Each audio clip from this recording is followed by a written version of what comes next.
Pessoal, é sempre um exercício, é difícil estar aqui para um introvertido, então eu tenho um certo problema com a língua portuguesa e eu vou precisar de vocês, tá? Se eu for falar de antropoformização ou de fenomenologia, me ajudem, viu? Então vamos lá, deixa eu respirar um pouquinho. E é só imaginar todos vocês nus. E aqueles que são homens nus e com um pênis pequeno. Brincadeira, gente. Então vamos lá. O meu tema hoje é um tema muito importante para a minha vida, né? E para a minha prática clínica, que é cosmovisão e individuação. Eu quero falar de cosmovisão sobre cosmovisão, individuação, o arquétipo da transgressão e a própria transgressividade do arquétipo. Como que eu vou fazer isso? Eu vou ler algumas coisas, tá? Rápidas, e vou refletir com vocês, tá bom? E no final, trabalhar alguns sonhos se tivermos tempo. Deixa eu só colocar aqui o meu cronômetro, porque a minha fala vai durar 20 minutos.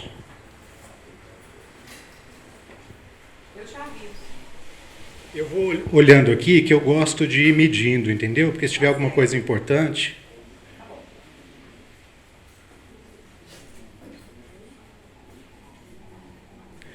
Então vamos lá. Para falarmos sobre esse tema, eu quero falar sobre um pressuposto básico no trabalho com a psique ou com a alma. Vocês sabem que psicologia não é o estudo da mente, né? É o estudo da psique e de suas manifestações. A mente é apenas um aspecto, né? E quando a gente fala de um aspecto da mente, nós estamos falando de uma cosmovisão e talvez de uma cosmovisão que não é totalmente fidedigna à realidade, certo? Então, como nós vamos trabalhar com pressupostos básicos da clínica, falarei de realidade psíquica. O que quer dizer isso? Quer dizer que para a psique, para a alma, a imaginação é real. Aquilo que nós pensamos é real, é aprendido como real. Isso traz uma luz para os fenômenos internos. Certo? Então eu vou convidar vocês a fazer um pequeno exercício. Primeiramente, vou convidá-los a fechar os olhos. Quem conseguir alcançar o chão, que ponha os dois pés no chão, certo? E, nesse momento, se concentrem apenas no universo interior de vocês. Isso é um exercício, tá? Isso é um treino. E como todo treino, quando fazemos algo diferente, nós estamos transformando a psique. Então, quero que vocês apenas se concentrem na respiração de vocês. Inspirando por 4 segundos e expirando por 6. Façam isso mais uma vez, sempre soltando mais do que pegam.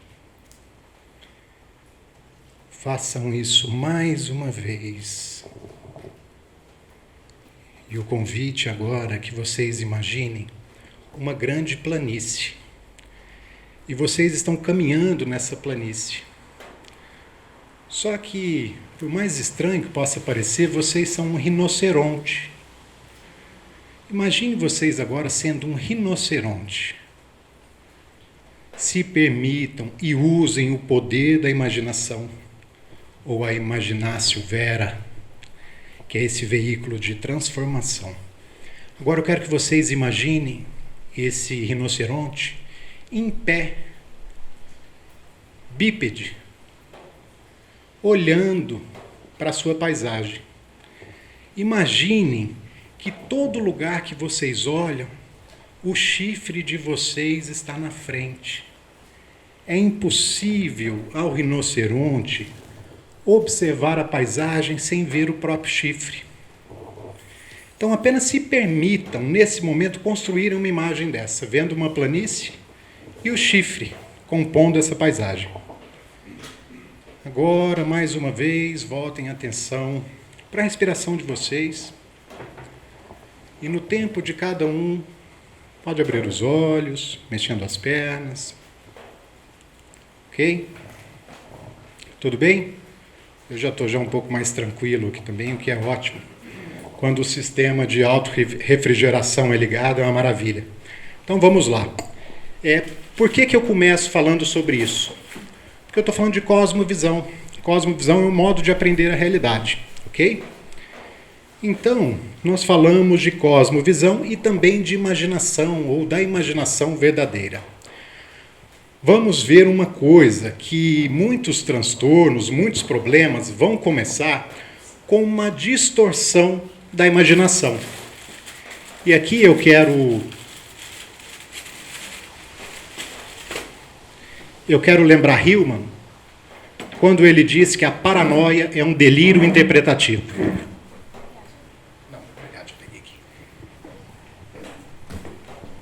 Então, o que quer dizer? Muitas vezes a psicoterapia ela vai se concentrar num ajuste de atitude, numa transformação ou numa tentativa de transformação dos paradigmas pessoais, né, da cosmovisão de cada um, ok? Então, dito isso, eu vou ler alguns trechos e nós vamos refletir sobre eles, ok?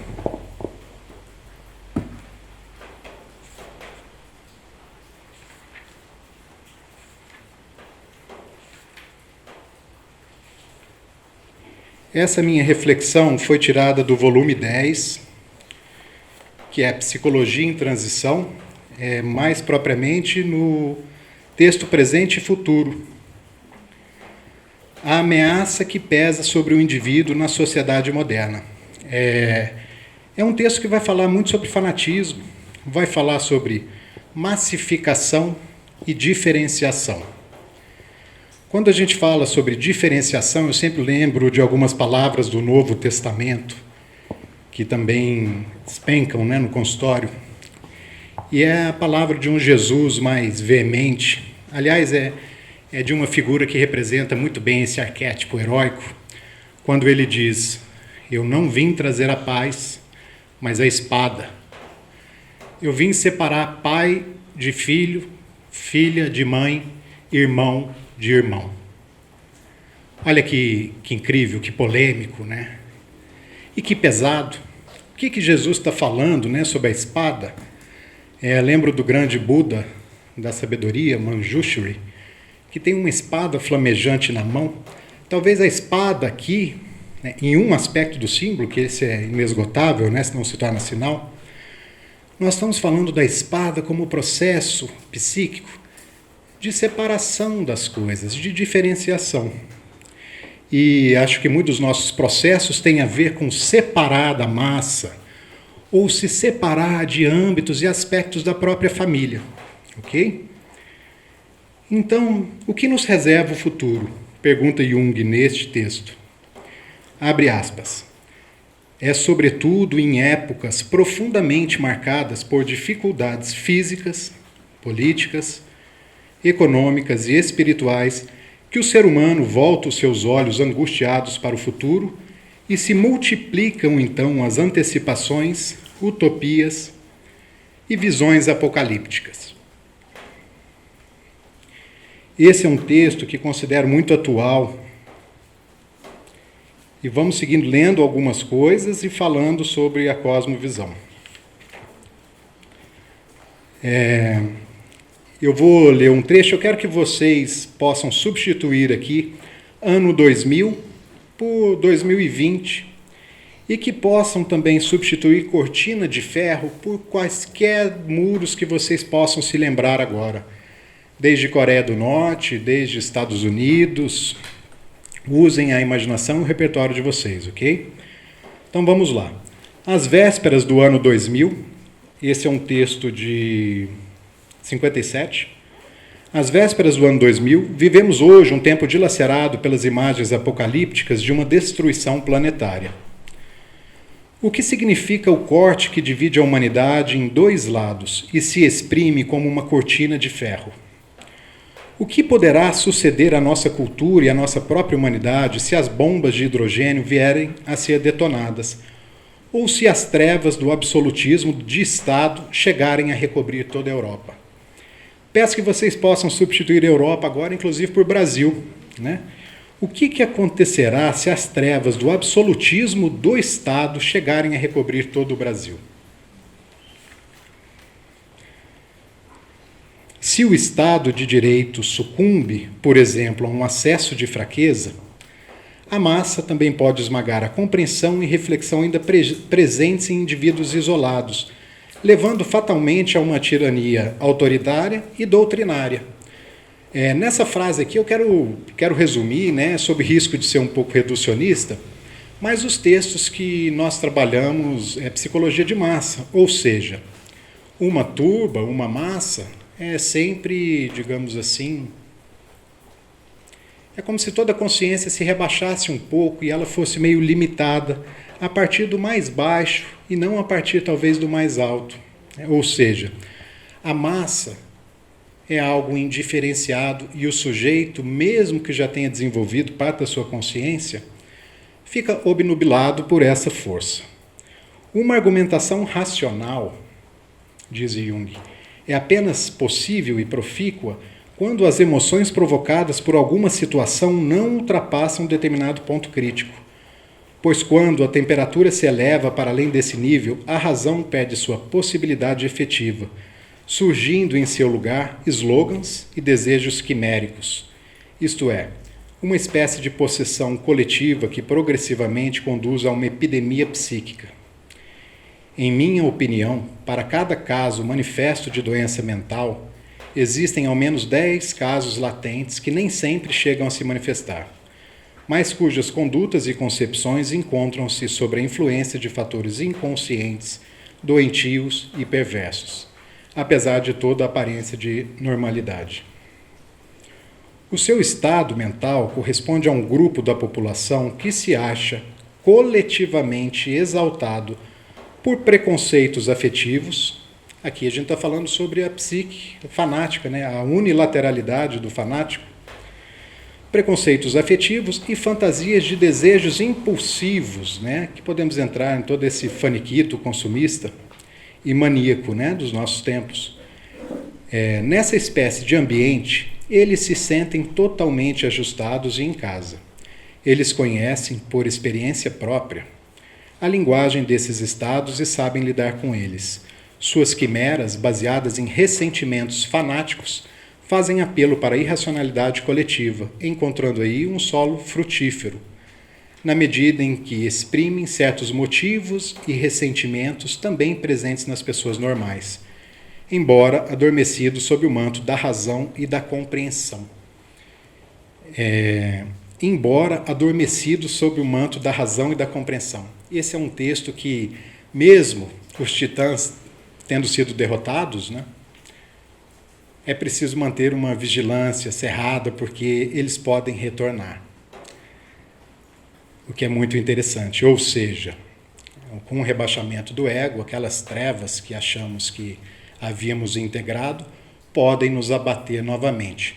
Não se enganem, porque às vezes uma pequena gripe é capaz de deixar o ego tão fragilizado que acabamos lidando com coisas que pensamos que já estavam extintas dentro de nós.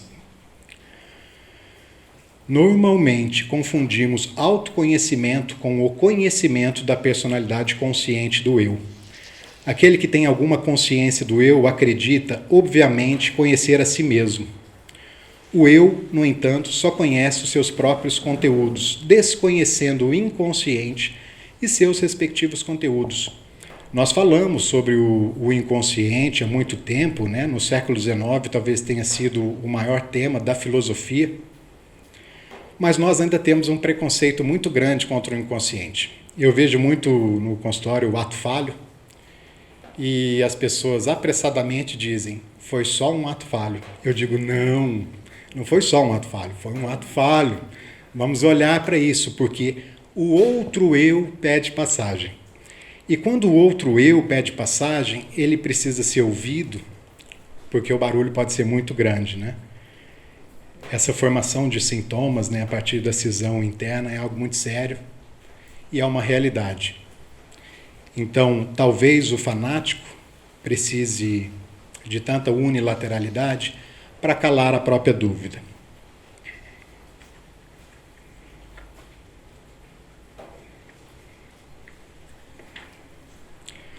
Sob a influência dos pressupostos científicos, tanto a psique quanto o homem individual, e na verdade qualquer acontecimento singular, sofrem um nivelamento e um processo de deformação que distorce a imagem da realidade e a transforma em média ideal.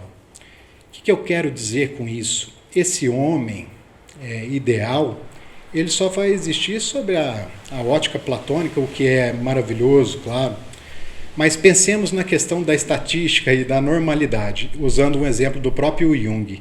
Peguemos todas as pedras de um rio, todos os seixos, certo? Se pegarmos todas as pedras e fizermos uma média geral, chegaremos a um determinado tamanho. Pode ser que não haja uma única pedra no rio que corresponda ao tamanho determinado pela média estatística. O que eu quero dizer? Que as médias estatísticas não condizem à realidade. Então, quando estivermos praticando uma psicologia, só pode ser a psicologia dos casos individuais.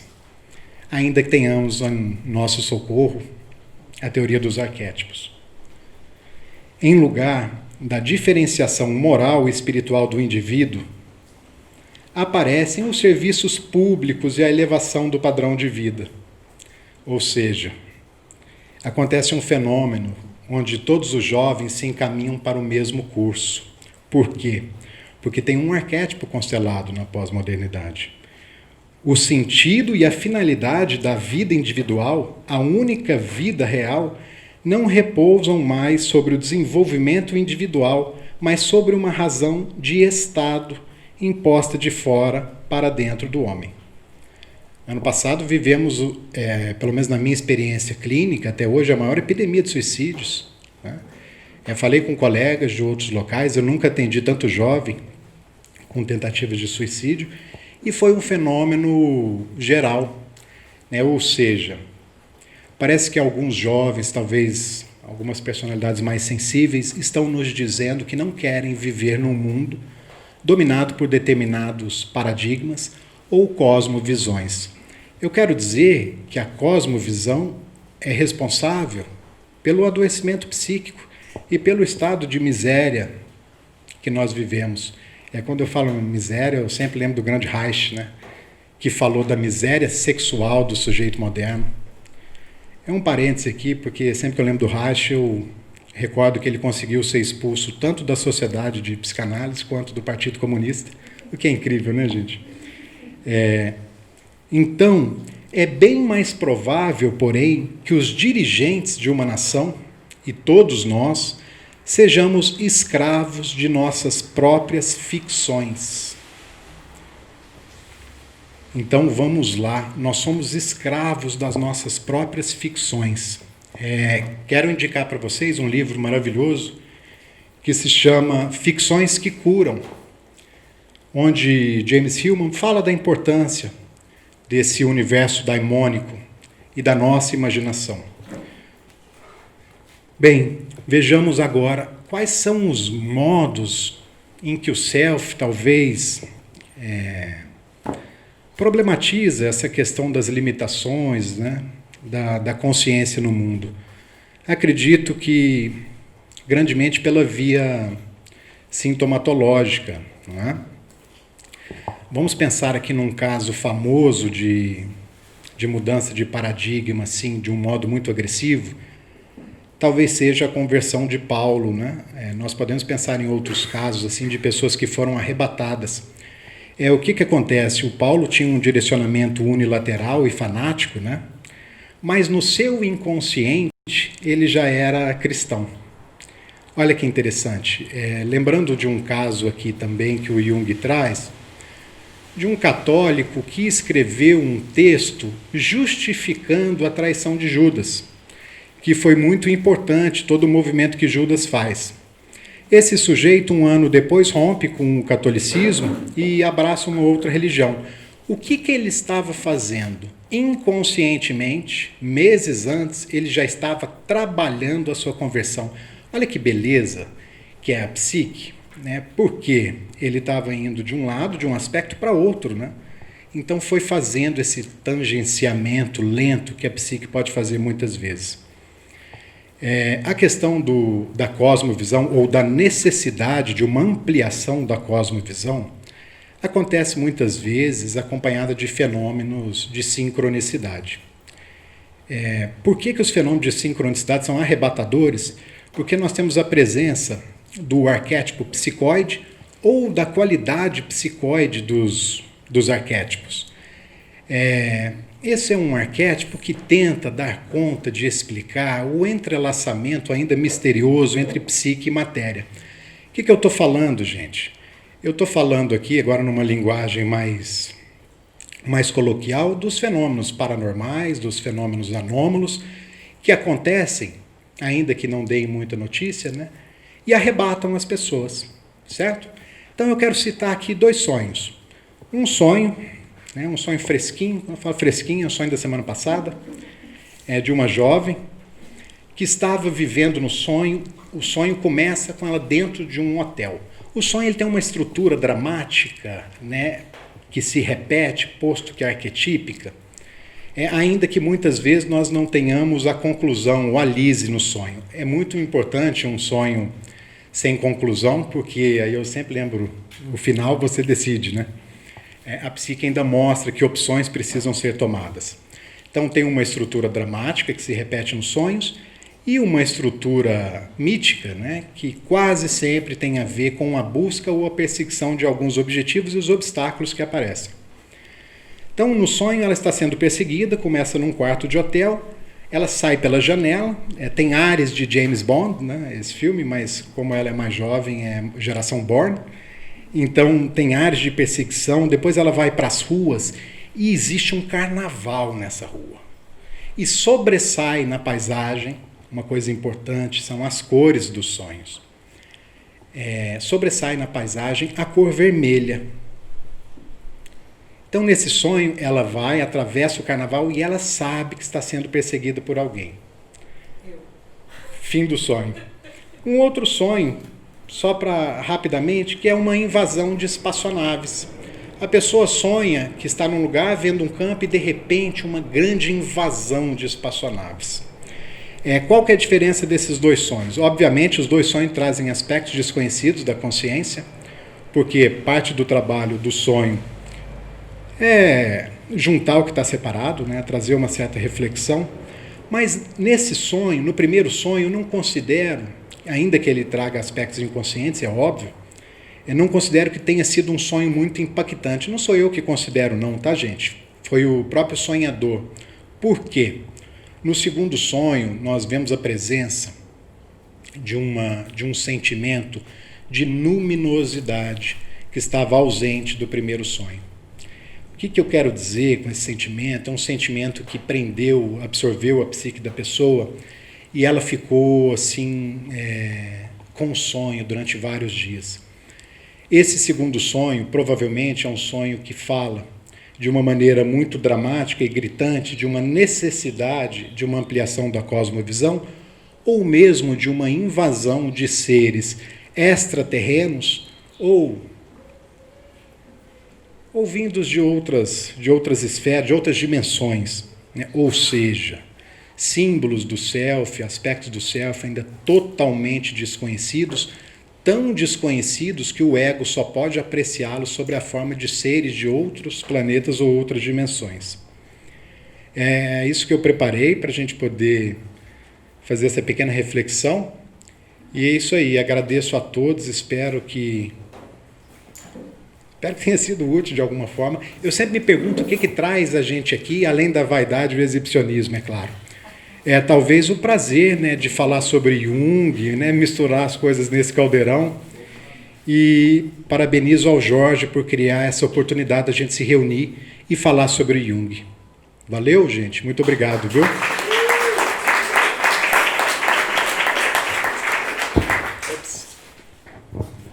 Nós também agradecemos a sua presença com essas valiosas reflexões.